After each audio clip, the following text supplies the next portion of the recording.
Hello, everybody, and welcome to my YouTube channel with me, Robbie Fleming. Today, I've got something very big to announce. I have created a TV award, and joining me is the co-creator of this award, Mr. Christopher Hyde. Hello, Chris. Hello there. How are you today? I'm good. I'm excited because we've spent all of yesterday compiling the greatest TV shows from comedy to drama to animated feature. We've been working on it for over about a day now, and I'm excited to announce the nominees. Yes, yes. So this TV award is going to work differently because we're doing it from September to now. Yes. Yeah, so all the shows released from September to now are counted as nominees. And because you helped me do this, would you like to announce the first category of Best Drama Series? Perfect. Yes. So the category Best Drama Series, we have 6 contestants. We have The Boys Season 3, Doctor Who Flux, Moon Knight, Stay Close, Stranger Things Season 4, Squid Game. Right, there's some good choices. Who do you want to win? See, there's a couple of shows in the Best Drama Series which I feel very contested, because not only has the recent season of The Boys been one of the best series on television, but then you've got for example, I just finished the Stranger Things finale. Yes. And that was in a whole different avenue in itself. That was incredible. It was. And then you've got stuff like Stay Close and Moon Knight, which are 2 very heavy hitters, but whether or not they'll get the same sort of appeal, it's for the public to decide. It is for the public to decide. The one I would pick personally is Stranger Things Season 4, but I know Squid Game was quite a big popular show at the start of September. See, because the hype has died down since, I think Squid Game might not do as well as everyone might be hoping. I'm hoping that because of the other contenders on the board, for example, like Doctor Who Flux and Moon Knight and Stay Close and The Boys, we've got these heavy hitters. I mean, Best Drama is definitely one that is going to be divisive. But I think as well, all of them deserve some sort of recognition in, some way. So if they don't pick up Best Drama, maybe they're nominated for another category. Maybe they can win another award. It just depends on the public's thoughts, really. Definitely, definitely. And I have a lot of friends who watch these shows, so it's going to be different to see who they pick. Right. Do you want me to read out? Yes. Are you announcing the new? Yes, I'm announcing the next pick. It's Best Comedy Series. Okay. We have got Afterlife Season 3, The Cleaner Season 1, Derry Girl Series 3, Inside Number 9 Series 7, It's Always Sunny in Philadelphia Season 15, and The Outlaw Season 1. Oh, very strong. Very strong. See, comedy again is one of those where in recent years, TV shows have become more and more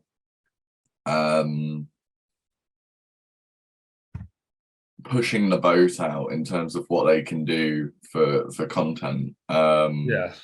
Because I feel like films, as they're getting longer, we're getting 3-hour-long films now. Having a TV show try and compete with that is incredible. And especially if you're a comedy TV show where you're trying to make sure that the bar is set really high and that every episode goes out with the same sort of love and appreciation that the other episodes do.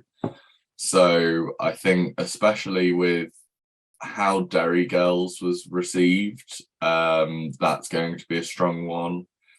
Inside Number 9, maybe not so much, because this season was a bit hit and miss for me. I know, for example, you really like The Outlaws, and it's become a very, very popular show. Yes. So that may be a contender as well. Yeah, So that would be my pick for this list. It's The Outlaws. Even though I love Afterlife and its deep meaning, the other two series were a lot better. see, that's why I think Derry Girls is going to be my choice, because out of all the series, I mean, you've got like Greg Davis and The Cleaner, who Greg Davis is just incredible anyway. He is. And Ricky Gervais in Afterlife. They're two strong comedians putting on a strong comedy show. But with Derry Girls and The Outlaws, I think for you, choosing The Outlaws was more the fact that the cast was good as well as the content. Oh, the performances are incredible. Like, you actually see Christopher Walken back on his A game, and Stephen Merchant just being Stephen Merchant. And I think that's why, for example, Derry Girls is the same thing for me. Like, I stumbled on Derry Girls this year. I watched all 3 seasons as they came out. Well, not as they came out, as the third one was coming out. I watched the first 2, and it was incredible. And that's why I think definitely Derry Girls season 3, again with The Outlaws, are very 2 top contenders. But we've also got the other category. We've also got the other contestants. So it's really up for grabs. Definitely. Shall I do best animated? Go for it. Perfect. Well,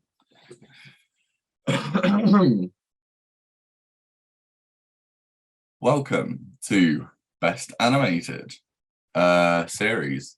So we've got quite a few weird ones, actually, because it ranges from Baymax, the recently released Disney Plus series featuring our lovable favorite robot, Baymax.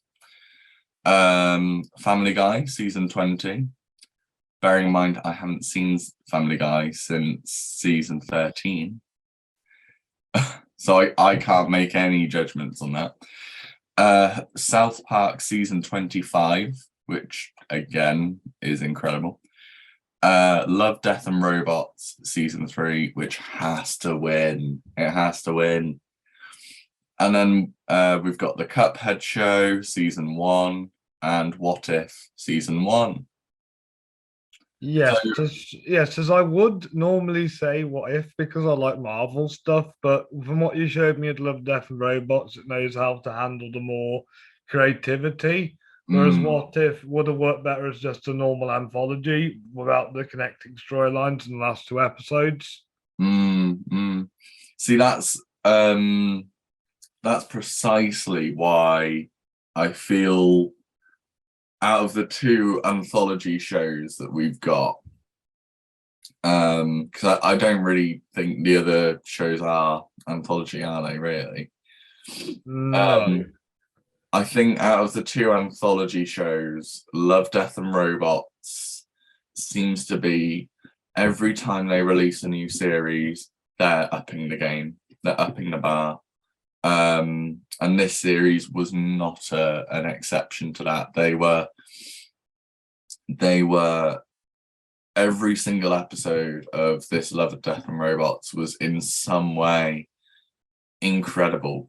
You know, either the story, the visuals, the acting, the voice acting, whatever.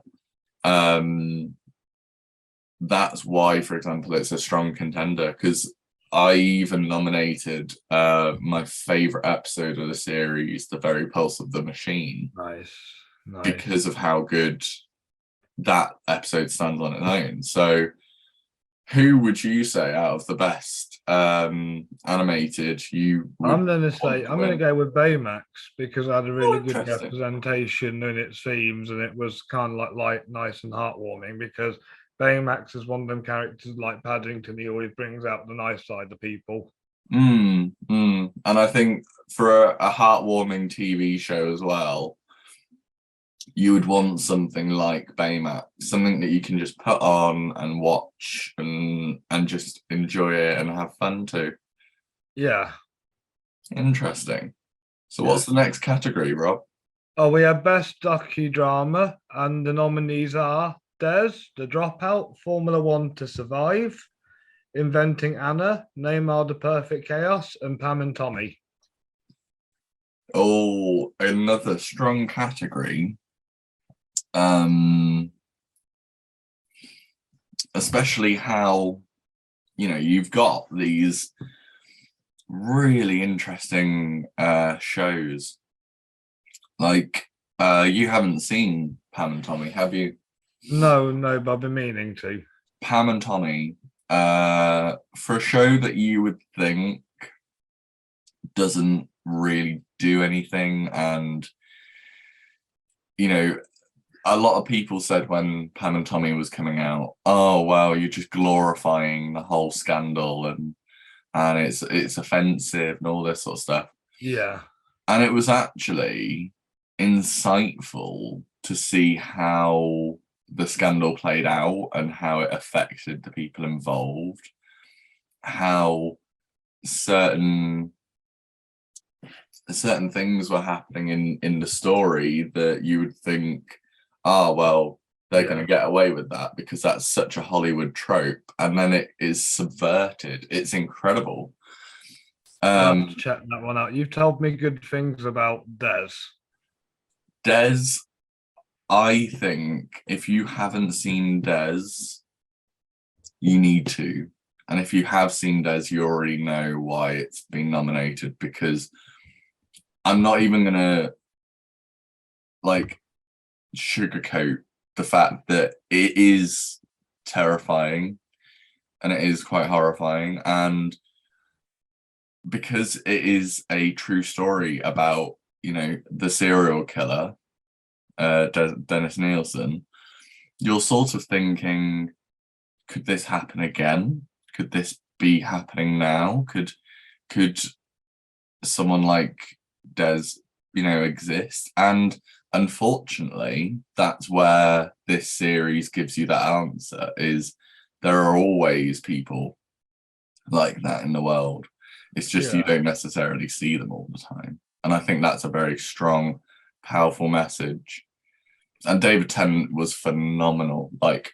I personally, it's why he's considered one of my favorite actors, because he just does. He's one of the greatest of all time. He just ups his game every time.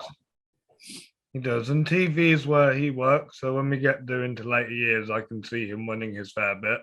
I mean, when he was the Doctor, every year he was the Doctor, he won a National Television Award, and for me, that just screams like national treasure.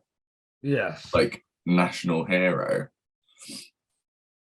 So I definitely think in his later years he will definitely start getting more accolades for his work.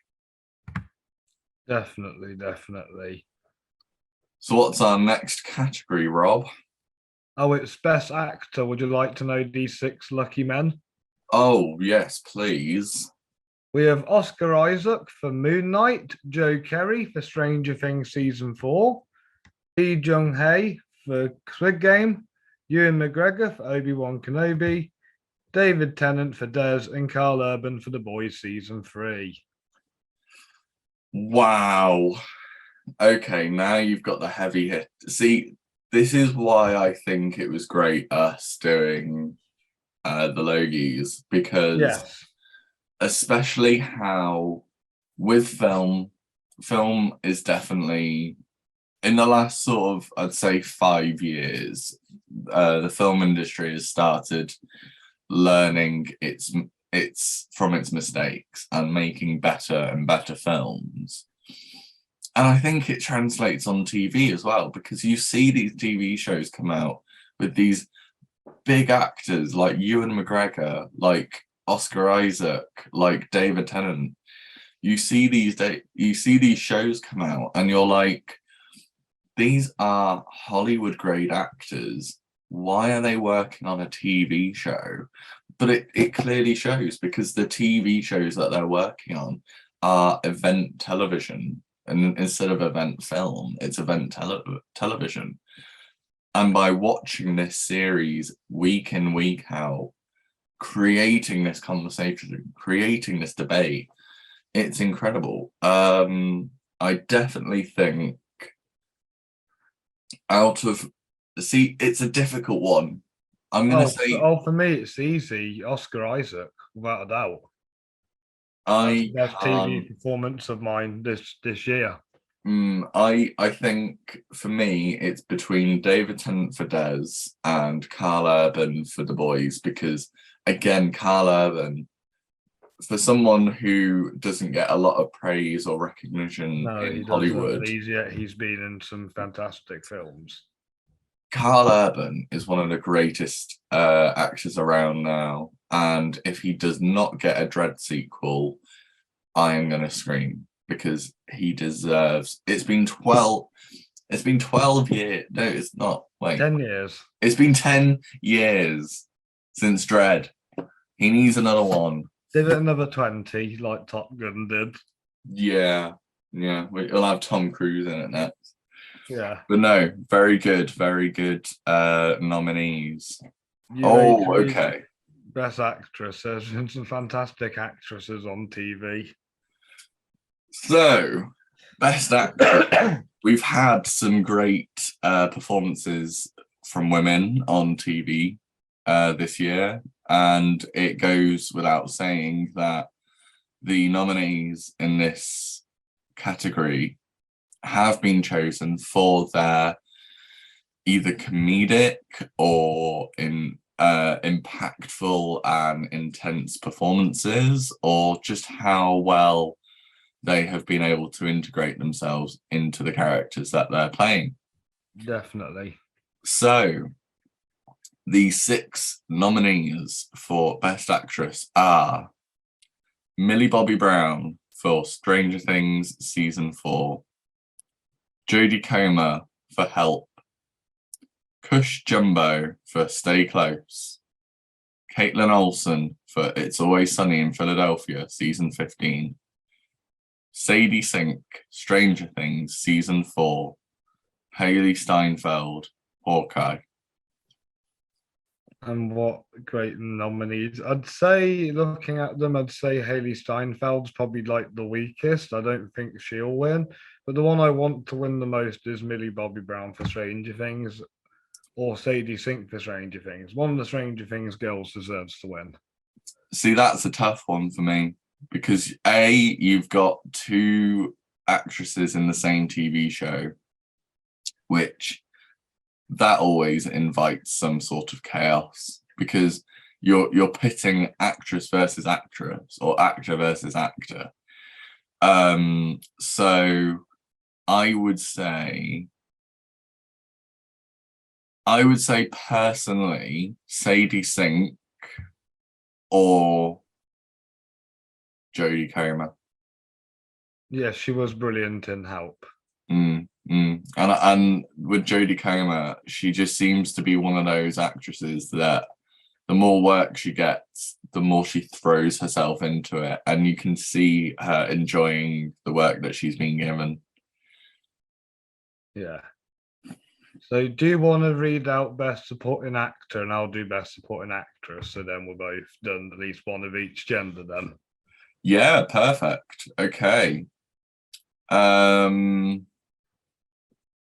So it goes without saying that when it comes to acting performances, we've got to make sure that we cover all of our bases. And as well as voting for the best actor and actress, we should look at those who are supporting the cast as well and give some recognition and attention to them.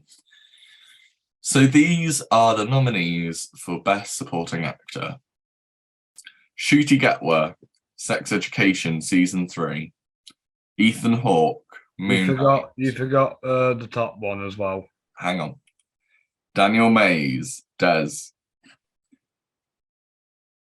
Joseph Quinn, Stranger Things Season 4. Oh Young-soo, Squid Game. And my personal favourite, Giancarlo Esposito. The man's a legend. For The Boys Season 3. The man's a legend. I was leaving the best till last, Rob. I've seen him in Mandalorian and Breaking Bad, which are two of my favourite series of all time. So I'm hoping he gets nominated for both of them one day. Plus, he has a guest appearance in Westworld, so that could be a good one too. And his performance on The Boys gets better and better.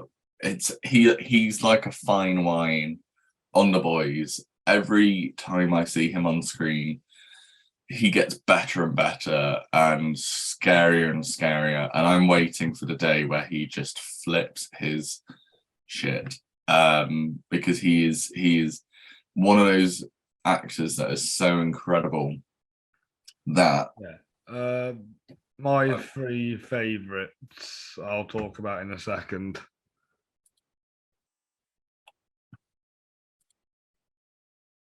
Yes. Ethan Hawke, I thought, was a brilliant antagonist to Oscar Isaac's Moon Knight. Joseph Quinn practically stole every single scene he was in and became the fan favourite of this season.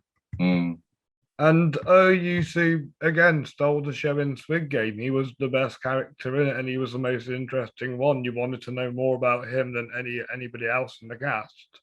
And I think as well, when it comes to these supporting actors, clearly, you know, the whole idea isn't that they're just supporting the main cast, is that they're bringing a dimension of themselves into the fold as well. And you've got these heavy hitters like Ethan Hawke and Giancarlo Esposito.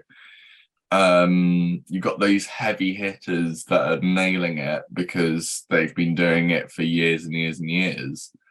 And then you've got these, you know, sort of I wouldn't say newcomers, but you've got these sort of less experienced, less seasoned actors like Ncuti Gatwa, who is the new Doctor, and Joseph Quinn, who has played a phenomenal role in Stranger Things. So you've got these sort of newcomers, seasoned actors, and you've got like Daniel Mays and Oh Young-soo, who sort of have a range to them and an area that you can explore with that. So I'm happy for that nomination. Yes, it's going to be interesting to see who everybody votes for on that one. So are you ready for Best Supporting Actress? Why did you put for... Actually, I'll ask you this question after you've announced the nominations. We have May Kalama for Moon Knight, Karen Fukuhara for The Boys Season 3, Mandeep Gill for Doctor Who Flux, Sarah Parish for Stay Close, Claire Perkins for The Outlaw Season 1, and Winona Ryder for Stranger Things Season 4. Yeah, I just wanted to say, for Karen Fukuhara's picture, you decided to go with the one picture where it's the scene. I can't really you've done a thing where you've included a picture from a scene which is very, very intense. It just looked like a good picture. I mean, it is a good picture. It is a good shot. But That's why I went for it. It wasn't to do with the content. You know me. I care about how it looks, what's not. I just Yeah, can't get. if there's something bad in it, it doesn't bother me. It's a film at the end of the day. It's not that stuff's happening in real life. Yeah, it's just I get what you mean, Yeah. but it was just surprising because that scene in particular in The Boys I is said one of yesterday the you most didn't intense bat an scenes I've eyelid. ever seen in a TV series. Fair enough. And on that note, my favourite would probably be Sarah Parish because in Stay Close, she was quite a mysterious character. And I thought she did really well in her role. Oh, um, And again, she's like the David yeah, Tennant of the actresses. Like she does all these good TV shows in it, and she's a phenomenal actress. And she never gets to be like the lead in a movie, if that makes sense. yeah, no, I get what you mean. I get what you mean. Yeah. Would Karen be your personal one then? I would say with Karen Fukuhara, uh, see that was why I chose her for one of my nominees because Karen Fukuhara has an ability as an actress to really put herself forward. And for me, it was so interesting seeing how it was so interesting seeing how her performances in The Boys in season 1 and season 2 were great. But this is the series where she really comes into her own and she really owns her performance as an actress. The same with like May Kanamori. When she was in Moon Knight, it's a new, fresh, like breeze of fresh air. It's great to see these actresses really come into their own on the series that they're on. Definitely. Definitely. Would you like So, to read out best voice performance? yes, certainly. So, the nominees for best voice performance are Scott Adsit for Baymax, Lake Bell for What If, Mackenzie Davis for The Very Pulse of the Machine, Love, Death and Robots, Trey Parker for South Park, Maya Rudolph for Baymax, and Jeffrey Wright for What If.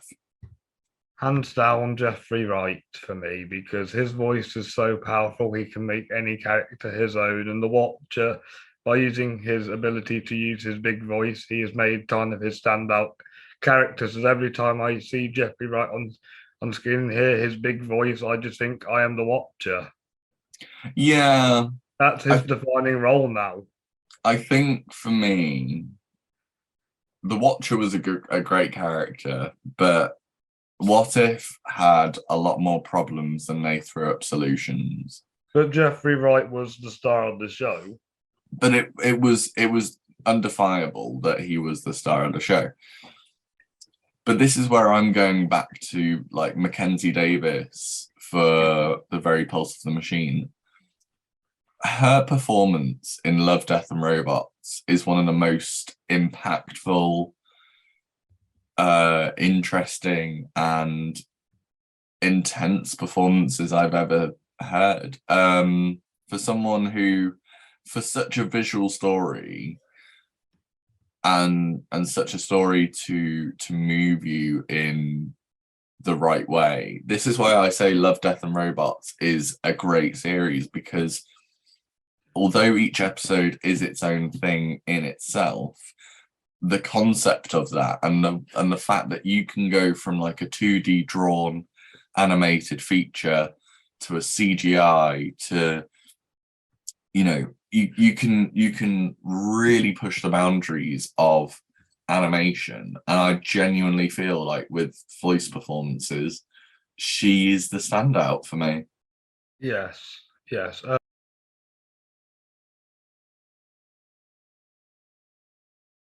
Again, so Kristen Yeah. to announce the nominees for best guest performances.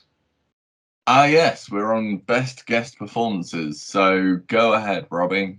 Right, so we got Helen Bonham Carter for The Cleaner Season 1, Vincent D'Onofrio for Hawkeye, Robert Englund for Stranger Things Season 4, Diana Morgan for Inside Number 9, Sophia Aquino for Inside Number 9, they're both for Series 7, and Seth Rogen for The Boys Series 3. Yes, some good actors there. My pick is Robert Englund for Stranger Things Season 4. He's a horror icon. This is a horror series, so why can't he have a little cameo appearance in it? And his performance, even though he's only in one episode, he manages to put some dynamic onto the story out there, bringing us and makes a lot more background onto what happened. See, mine's a tough one. Mine's a really tough one because personally, in my opinion, like there are three people that stand out in this category. Helena Bonham Carter for The Cleaner. She, in my opinion, I'm surprised that Helena isn't offered more comedic roles because she seems to work in that dynamic really well. Definitely. Diana Morgan is another one where I genuinely felt her performance in Inside Number 9. Even though she's in the weakest episode of the series. Yeah, I can understand why people say it's the weakest episode of the series, and that's because, in all fairness, not a lot of things happen. But I see it more for its character building and the fact that you start off seeing this character and you immediately think, oh, she's playing one of them sort of characters. You sort of assign a negative stereotype straight away, and then throughout the episode, she just sort of gets better and better and less irritating and more insightful and like philosophical and in I find, and also her comedic elements as well. Diana Morgan is a great comedian. Diana Morgan for me was one of the greatest sort of performances in this category. And then we've got Seth Rogen, who I think as well is just a cheeky ad, because when he pops up in The Boys in the third series, you're not so Seth Rogen produces the show. You know, he's been a long time producer on The Boys, and the first time we sort of get a glimpse of Seth Rogen on the show, he's beating his meat in an OnlyFans parody, you know, in this sort of weird OnlyFans sort of parody scene. You know, like it's so weird and it's so hilarious and it's so Seth Rogen. And I think that's why, for example, best performances for me are more comedic because I find them a lot more interesting. But I get what you mean when it comes to Robert Englund, because he was incredible. He was. Right, so we have best screenplay. You ready? So for best screenplay, we've got the following nominees. Lewis Arnold for Des. I thought there was more writers on. Oh, sorry, must have forgot to put them in. Oh. Hang on.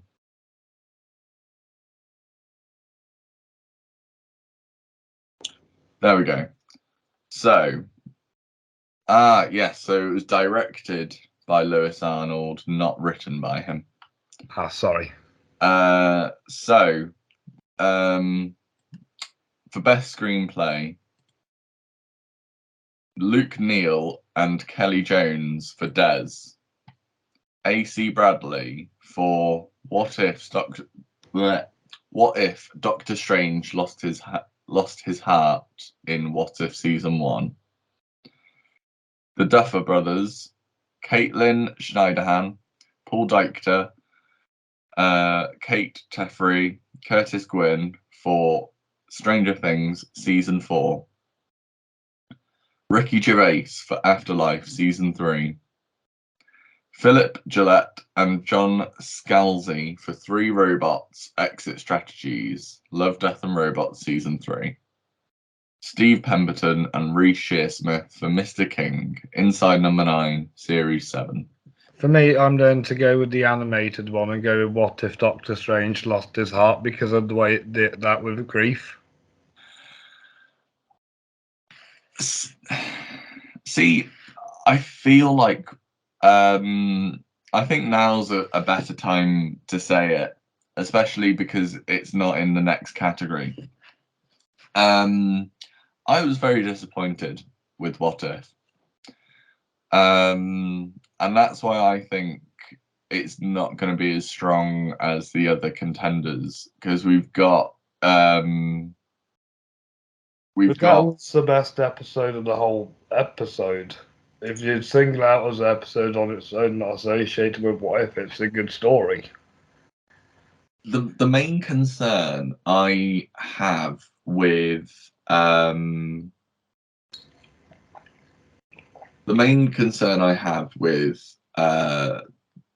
What If is Marvel have the ability to do whatever they want with What If, and it doesn't feel like they're using it to its full potential.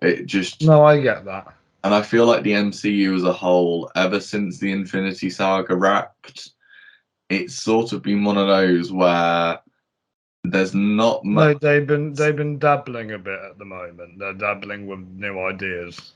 They are dabbling, but they've also, it sort of gets to a point where you're like, I don't really know if I want, for me, Moon Knight was a better series than What If, because Moon Knight did something that What If could have done, and that's explore more interesting characters, because I felt like with What If, they played with things very, very close to the chest and only used the best of the best, the cream of the crop. And I think if you're going to create an anthology show, you could have What If Ant-Man was Iron Man, or What If Thanos was an Avenger, or I feel like the ideas that they have or had for What If, they could have used it for their full potential, and for me it was disappointing that they didn't. Definitely. That being said, the Doctor Strange episode was a very interesting one to see, because you saw a different side to Doctor Strange than you would have. Yeah. But I think that again should be left to live action, and with animation you should just be making more fantastical elements. I think if you're going to do Doctor Strange in animated form, go nuts. But if you're going to do it in live action, go bittersweet with it. That being said, I would say out of the screenplay nominations, I think I have a feeling that Des is just one of those where, if if you've seen the show, how well written it is, I mean, when David Tennant took this project on, he was like, it was the script for me. It was the script that got me interested in wanting to explore more about this character. And I think that's where all screenwriters, if you're a fan of screenwriting or if you want to get into screenwriting, take a look at the shows that have been nominated and just see for yourself how impactful, how interesting their work is as a whole. Yes. And you know, see if you can spot any flaws, see if you can spot anything that we missed, you know. Yes. So best directing. And we have Nimrod Antal, Sean Levy and the Duffer Brothers for Stranger Things, Lewis Arnold for Des, Emily Dean for The Very Pulse of the Machine, Love, Death and Robots Season 3, David Fincher for Bad Travelling, Love, Death and Robots Season 3, Louise Hooper for Mr. King from Inside Number 9 Season 7, and Hyeon Dong Kil for Squid Game. Hwang Dong-hyuk. Yes, Kwang Dong-kook. Wow. Again, so directing wise, we've still got a very interesting selection of nominations. My personal choice would be Louise Hooper for Mr. King. See, she was, I would say, in terms of standout directors, she's definitely one of the standout directors. Yes.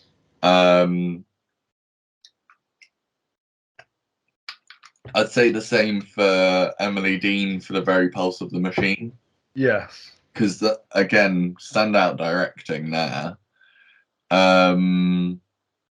Yeah, some really interesting categories. I think it's going to be one of them where if you're a fan of directing, you'll know which one you want to go for. But if you're just a fan of the episode or the series in itself, I think you'll just want to support the show that you love. So I think it's one of them where my personal choice would be Emily Dean for The Very Pulse of the Machine. But that's mainly because in terms of acting, not in terms of acting, in terms of directing, to direct an animated episode is hard. To direct one that has no solid story and really goes just on and on and on. It was interesting to see how someone can try and put that on screen. Yeah, definitely. Wow. So quite a good selection. Quite an interesting selection of TV shows from the last year. And a bit. Yeah. Are you happy with the nominees? I am very happy with the nominees, and I can't wait to see what everybody votes for. Voting is now officially open. Woo! Woo! So there is a link below. I'll be putting a link on my Facebook page, my Twitter, and everywhere over Instagram, and I might privately message it to my friends. And I'll send out a link as well on my Twitter, Instagram, Facebook, by carrier pigeon, just any sort of sharing that I can do, I'll try and do it. I'll try and put in a local advert in a newspaper, maybe. Yes. You know. So we should be going to announce the winners in August. Well, we were saying this, weren't we, Rob? Yes. If my channel can get over 100 subscribers, we will announce the winners straight away. But if we don't get to 100 subscribers before the end of August, we will announce the winner at the end of August. Yes. When does the voting close, Rob? It'll close on the 15th of August. It'll close on the 15th of August. So you've still got quite a bit of time. So get those votes in. Try and subscribe as much as you can to Robbie's channel. Yes. Share this video, share it with your friends, share it with your loved ones. Vote. I'll also share it to your family, your family's dog. friends, and your friends' family as well. Don't forget your friends' family; they're And your important friends' as well. family, and your family's friends. Yes. And all that, and yeah, and we'll come back on the 5th, either on the 15th if we get 100 subscribers by then, or we will come back at the end of August and we will announce the winners. Yes, we will announce the winners. Right. Thank you for joining me today, Chris. Thank you, Roberto. And thank you guys for watching. Check me out on this YouTube channel where I normally do videos. I also do the Fleming Film Show on here with Justin Doyle. And you can also check out my reviews on robbiesreviews.co.uk. Today we ranked the films of Chris Hemsworth, so make sure you check them out if you love Chris Hemsworth. I do love a bit of Hemsworth. Thought you would. On toast. Does he taste nice? He does. He's quite buttery. Like an Aussie steak. Like an Aussie steak. Right. Right. Thanks very much, Rob. It's alright, Chris. Take care, mate. Take care. Bye. Bye-bye. Bye-bye, everyone.